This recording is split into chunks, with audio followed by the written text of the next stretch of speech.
And this recipe is such an honor because this recipe is, no, start that again. Fuck. Star jumps. Right, okay, one more time. I'm gonna try this again. I'm all tongue twisted this morning, clearly not enough coffee. Right, okay.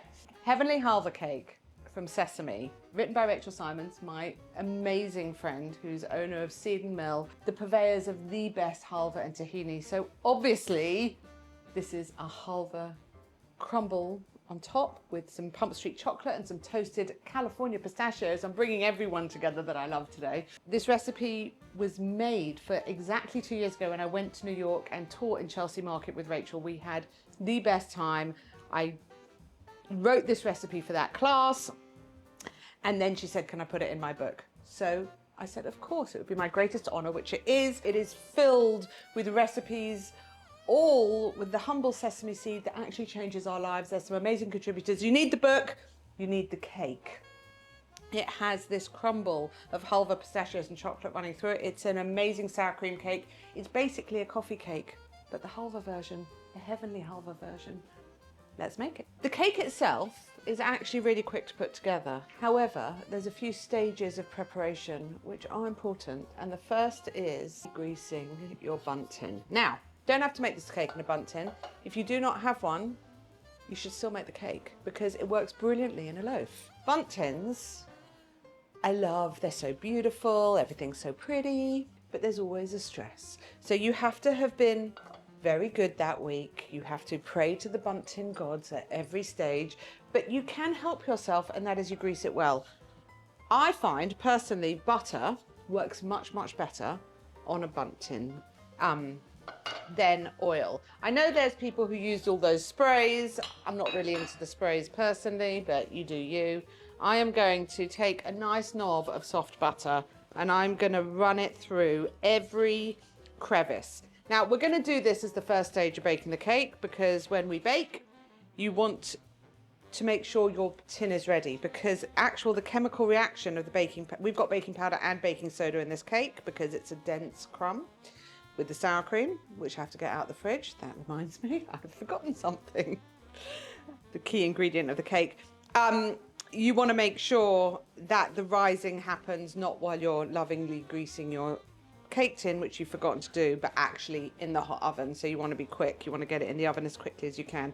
Therefore, we're going to grease our tin first so that it's ready and waiting for us. Finish greasing. So you can see that is really, really well, lovingly buttered. But we're not done. I'm going to get a little bit of flour. Do a double whammy. We're taking no chances here. And I'm going to get a little pinch of flour. And I'm going to just dust the butter with the flour. Get it all around the pan.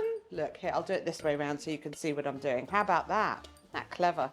Flour is going to stick. Everything is going to come out perfectly. When I was thinking about the cake to make for our class at Chelsea Market, obviously halva and tahini had to be involved because it was with Seed and Mill. So I decided to make a coffee cake without the traditional pecan-y cinnamony and make a chocolate, because we all know how much I love chocolate. So a chocolate pistachio. This is even before the Dubai chocolate craze. I'm just going to say that out loud.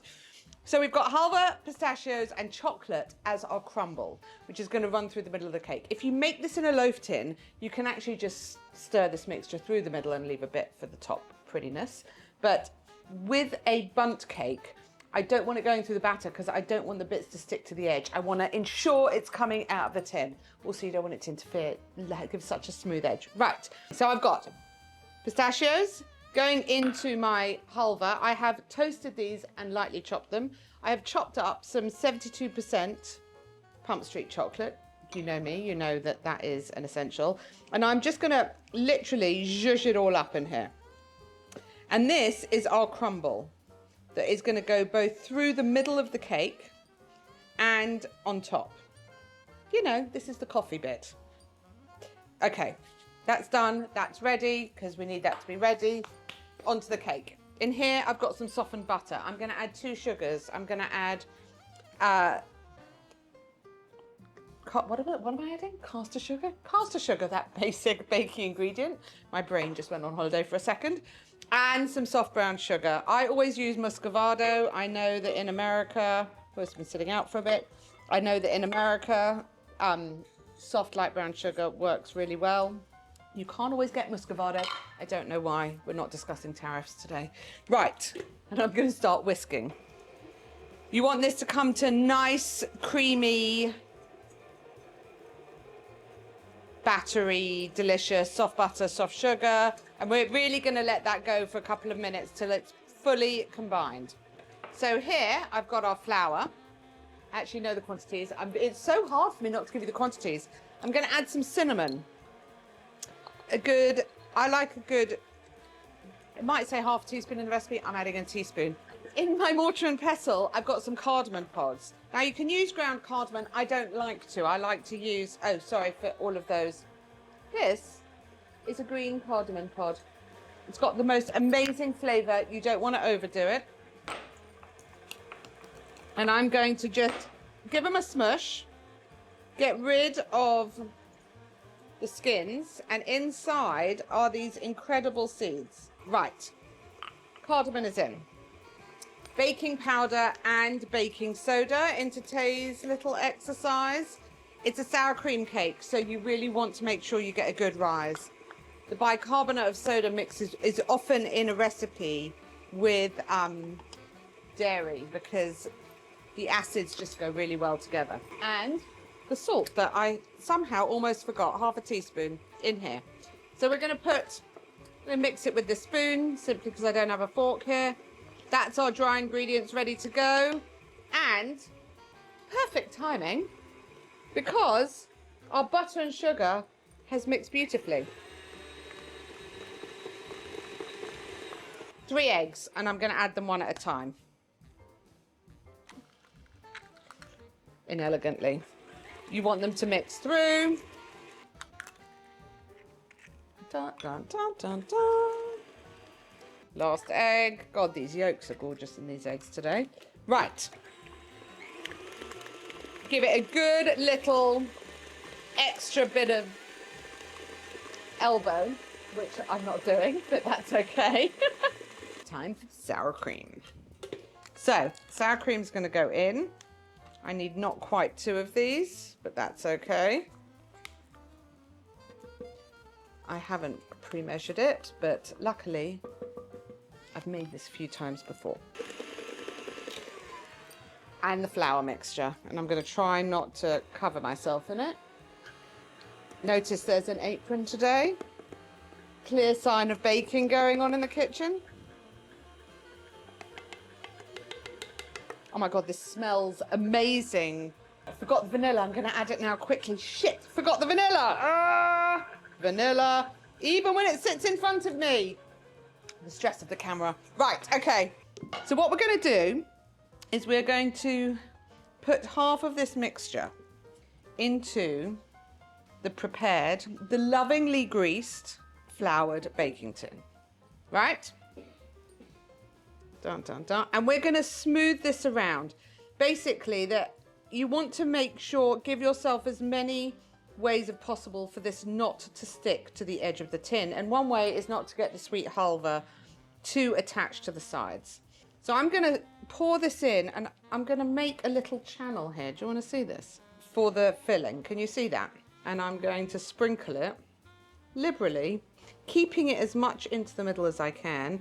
Mainly because I'm so fucking paranoid about my cake sticking. And there's nothing worse than the cake coming out. But we are putting a glaze on here, so if it doesn't come out, the party's not over. Look, so those bits I'm going to try and tuck in a bit. There we go. So this is the middle of the cake. And then we're just going to smear the rest of this on the top. And as you can see, I don't measure anything.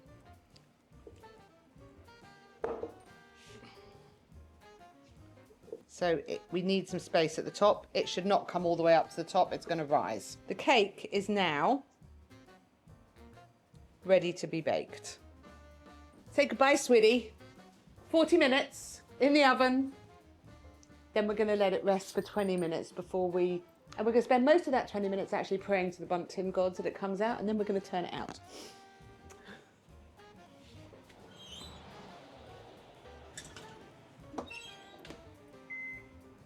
40 minutes, I said, right? 40 minutes. 40 minutes. Okay.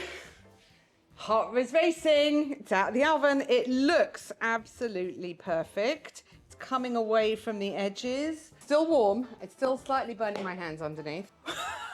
Deep breath. Come on, baby. I get so nervous.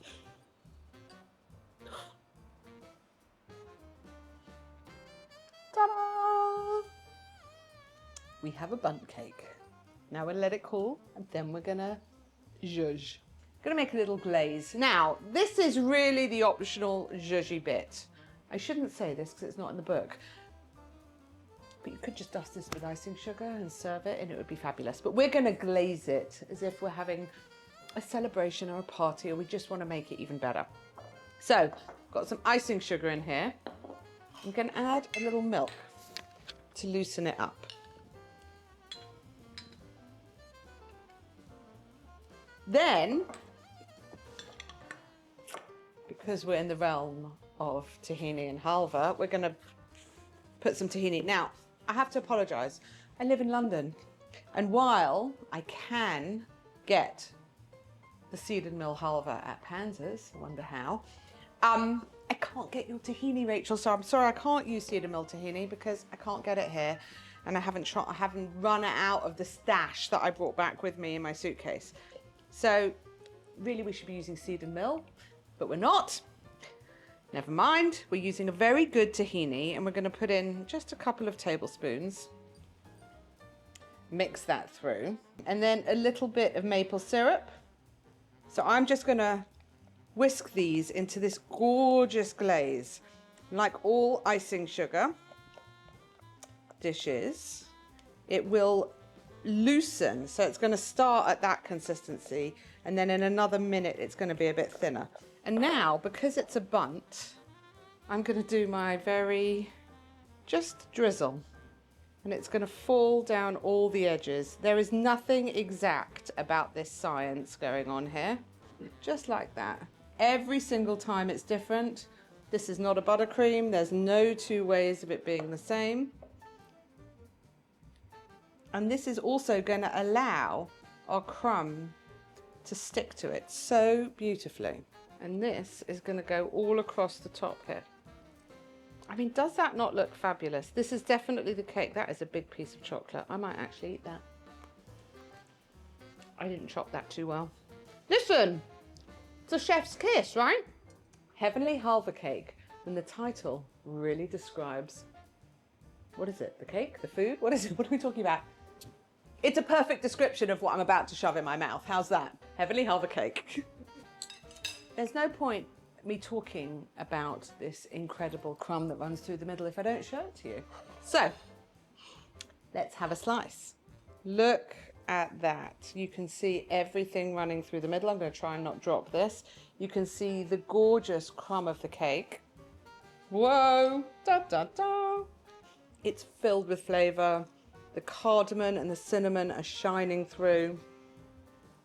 You need this in your life. You need the book in your life. The book Sesame is filled with so many incredible recipes. You're going to love baking your way and cooking your way through the book. And then you get to make this cake too. Congratulations, Rachel, on Sesame. I am so proud of you. I'm so excited and honoured and thrilled to be part of your book. Thank you. And cheers.